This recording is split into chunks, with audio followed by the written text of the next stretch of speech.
어떤 사람이 그 크리스찬들을 괴롭게 하는 그 속에서 흘리는 눈물도 있을 것이고, 또 남편 때문에 혹은 아내 때문에 흘리는 눈물도 있을 것이고, 또 경제적인 문제 때문에 흘릴 수도 있고, 또 전도하는 과정에서도 눈물 흘릴 수도 있고, 눈물 흘리는 종류가 많지요. 또 병중에 고통하는 눈물도 있을 것이고, 눈물이 많이 있는데 여기에 모든 눈물, 어떤 종류의 눈물을 흘렸든지 간에 모든 눈물을 그 눈에 완전히 씻기십니다. 눈물이 없는 세계 속에 들어가는 겁니다.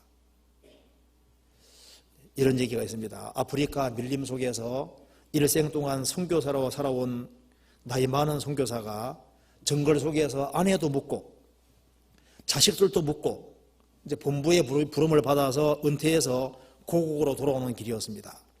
비행기가 이제 고향에 도착이 가까워지니까 장례 방송이 시작됩니다.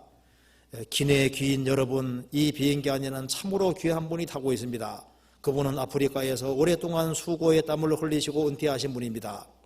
이제 비행기가 도착하면 그분에 대한 환영식을 간단히 하겠사오니 다른 분들께서는 잠깐 동안 자리에서 일어서지 마시고 기다려 주십시오. 그분은 10년 동안 본국의 대사로 수고하셨습니다. 비행기가 도착하니까 군악대 연주 속에서 빨간 카페 뒤로 한 노인이 쫙 걸어가는데 많은 인파가 환영합니다. 그런데 자기는 정글 속에서, 선교사가 정글 속에서 자기 아내도 묻고 일생 동안 땀을 흘렸는데 아무도 환영하는 사람이 없는 거예요. 눈물이 아주 핑 도는 겁니다. 그때 마음속에, 야, 너 아직까지 천국에 오지 아직까지 너는 본국에 오지 않은 것이 아니냐, 그 생각이 딱 들더래요.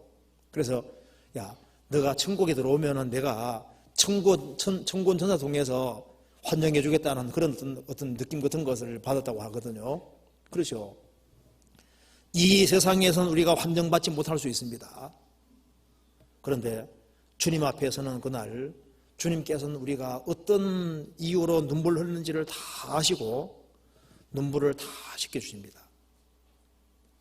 우리가 신세한탄하는 눈물, 이런 눈물은 흘릴 필요가 없을 겁니다.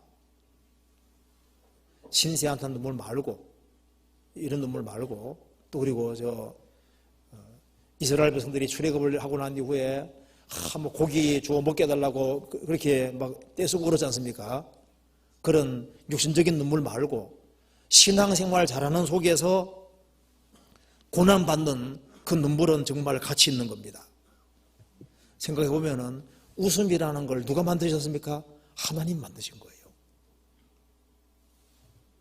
눈물도 하나님이 만들어 놓으신 겁니다.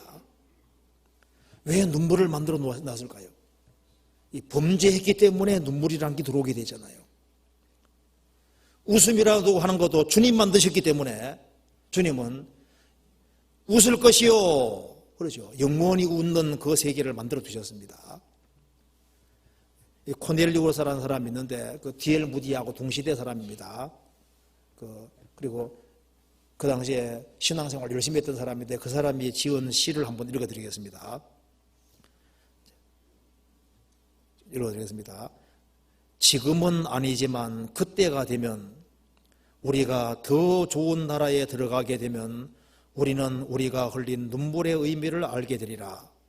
그리고 그때 그곳에서 모든 것을 깨닫게 되리라. 우리는 알게 되리니 그 많은 계획들을 이루기 위해서 왜 태양이 아닌 구름이 필요했었는지를, 왜 두려움이 시작되었을 때 노래가 그쳐졌는지를, 그때 그곳에서 우리는 모든 것을 깨닫게 되리라. 왜 우리가 가장 바라는 것이 우리의 갈급한 손을 그렇게 자주 비껴가야 했는지, 왜 소망들이 깨어지고 성들이 무너지는지, 그때 위에 올라가면 우리는 모든 것을 깨닫게 되리라. 하나님은 그 길을 알고 계시며 열쇠를 가지고 계셔서 그래서 실수하지 않는 손으로 우리를 인도하시네. 눈물 없는 눈을 갖게 될 때 우리는 알게 되리라. 바로 그곳 위에서 모든 것을 깨닫게 되리라. 맥스웰 코넬리우스라는 사람이 쓴 시입니다. 우리가 눈물 없는 눈을 갖게 될 때 저 위에 서면 알게 될 것이다. 크리스찬들은 웃을 것이다. 이게 맞는 얘기인 겁니다. 광고대마다 보겠습니다. 말라기 4장.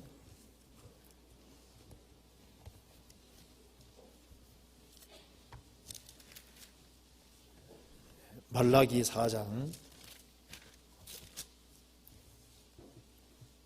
2절입니다.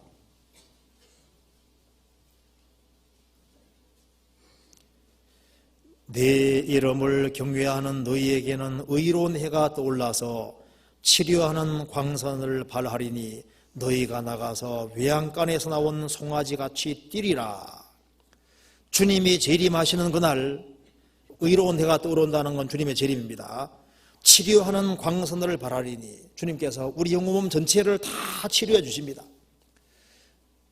모든 문제는 다 해결이 됩니다.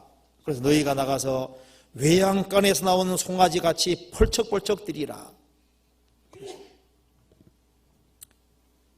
세상은 그리스도인들을 알지 못합니다. 우리가 무명한 자 같지만은 정말 유명한 자입니다. 현재는 고난받지만은 잠시 후에 영광을 받을 존재들입니다. 지금은 우리가 섬기는 위치에 있지만 장래에는 왕입니다. 지금은 초라한 육체에 있고 있지만 주님 재림하시면 우리가 부활의 몸을 입게 되지 않습니까? 지금 우리가 부분적으로 알지만은 주님 오시면은 모든 것을 온전히 알게 되고 우리가 앞으로 주님을 얼굴을 대해서 영원히 볼 사람들입니다. 그리스도인들은 영광스러운 미래가 준비되어 있는 사람들인 겁니다. 그래서 주님 말씀은 틀림없는 사실입니다. 이제 우는 자는 복이 있나니 저희가 웃을 것이며 영원한 축복이 기다리고 있다는 겁니다. 그래서 성경 말씀하기를 핍박 중에도 그리스도인들은 기뻐하는 자입니다. 천국에서 영원히 춤출 날이 오는 거예요. 정말 기뻐 뛰놀 어마어마한 세계가 준비되어 있습니다.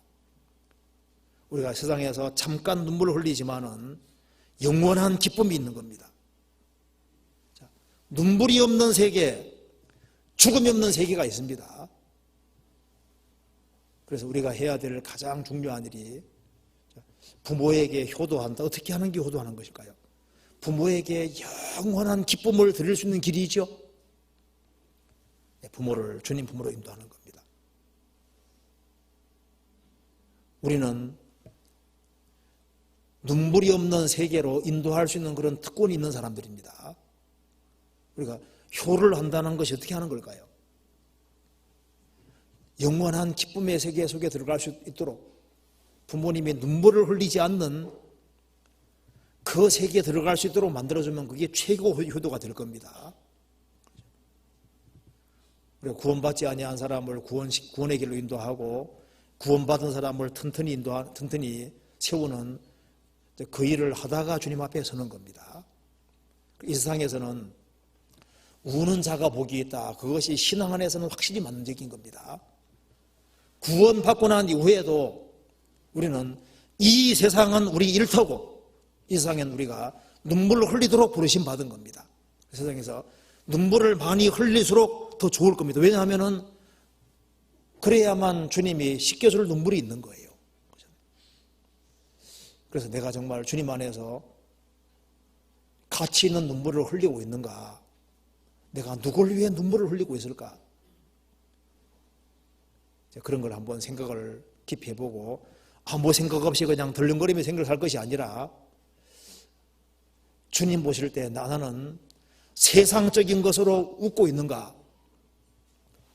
신앙 안에서 울어야 될 곳에 정말 울고 있는지 웃어야 될 곳에 웃고 있는지 그런 걸 다시 한번 생각해 봤으면 좋겠습니다.